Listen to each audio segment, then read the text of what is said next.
ನನ್ನ ಹತ್ರ ತುಂಬಾ ಚೆನ್ನಾಗಿರೋ ಡಾರ್ಕ್ ಬಟ್ಟೆಗಳಿದೆ, ಆದ್ರೆ ಅದನ್ನ ಹಾಕೊಳ್ಳೋಕ್ಕಾಗಲ್ಲ. ಕಾರಣ ಈ ಡ್ಯಾಂಡ್ರಫ್. ನಾನು ಕೂದಲು ಬಾಚೋ ಹಾಗೆ ಇಲ್ಲ, ಹಿಮ ಬಿದ್ದ ಹಾಗೆ ಶೋಲ್ಡರ್ ಮೇಲೆ ಬೀಳ್ತಾನೆ ಇರುತ್ತೆ.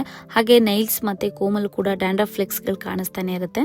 ಅದಕ್ಕೆ ಮುಜುಗರ ಆಗಿ ನಾನು ಡಾರ್ಕ್ ಬಟ್ಟೆಗಳನ್ನ ಅವಾಯ್ಡ್ ಮಾಡಿದೀನಿ. ತುಂಬಾ ಆಂಟಿ ಡ್ಯಾಂಡ್ರಫ್ ಶಾಂಪೂಗಳನ್ನ ಬಳಸಿದೀನಿ. ಕೆಲವು ಡ್ಯಾಂಡ್ರಫ್ ಫ್ಲೆಕ್ಸ್ ನ ತೆಗೆದ್ರೆ ಕೂದಲು ರಫ್ ಆಗ್ತಾ ಇತ್ತು, ಇನ್ನ ಕೆಲವು ಕೆಲಸನೇ ಮಾಡ್ತಾ ಇರ್ಲಿಲ್ಲ. ಹಾಗೆ ಕೂದಲು ಉದುರೋದು ಕೂಡ ಹೆಚ್ಚಾಗ್ತಾ ಇತ್ತು. ನನಗಂತೂ ಕೊನೆಗೆ ಶಾಂಪೂ ಬಳಸೋದೇ ಬೇಡ ಅಂತ ಹೇಳಿ ಅನ್ಕೊಂಡ್ಬಿಟ್ಟೆ. ಕೊನೆಗೊಂದಿನ ರೀಲ್ಸ್ ನೋಡುವಾಗ ಒಬ್ರು ವಿಶ್ ಕೇರ್ ಶಾಂಪೂ ಬಗ್ಗೆ ಹೇಳ್ತಾ ಇದ್ರು. ಹಾಗೆ ಕೆಲವು ಕಮೆಂಟ್ಸ್ ಗಳಲ್ಲಿ ಒಳ್ಳೆ ರೆಸ್ಪಾನ್ಸ್ ಕೂಡ ಬರ್ತಾ ಇತ್ತು. ಸೊ ಹಾಗಾಗಿ ಒಂದ್ಸರಿ ತರಿಸಿ ನೋಡೇ ಬಿಡೋಣ ಅಂತ ಹೇಳಿ ನಾನು ಕೂಡ ತರಿಸಿ ಅದನ್ನ ಬಳಸ್ತಾ ಇದ್ದೀನಿ. ಮೊದಲು ವಾಶ್ ನಲ್ಲೇ ಫ್ಲೆಕ್ಸ್ ಎಲ್ಲ ಮಾಯವಾಗಿ ಸ್ಕಾಲ್ಫ್ ಕ್ಲೀನ್ ಆಗಿತ್ತು, ಹಾಗೆ ಎಣ್ಣೆ ಅಂಶ ಕೂಡ ಇರಲಿಲ್ಲ. ಇಷ್ಟೆಲ್ಲ ಆದ್ಮೇಲೆ ಹೇರ್ ಡ್ರೈ ಆಗ್ಬೋದು ಅಂತ ಅನ್ಕೊಂಡೆ, ಅದು ಕೂಡ ತುಂಬಾನೇ ಸ್ಮೂತ್ ಆಗಿತ್ತು.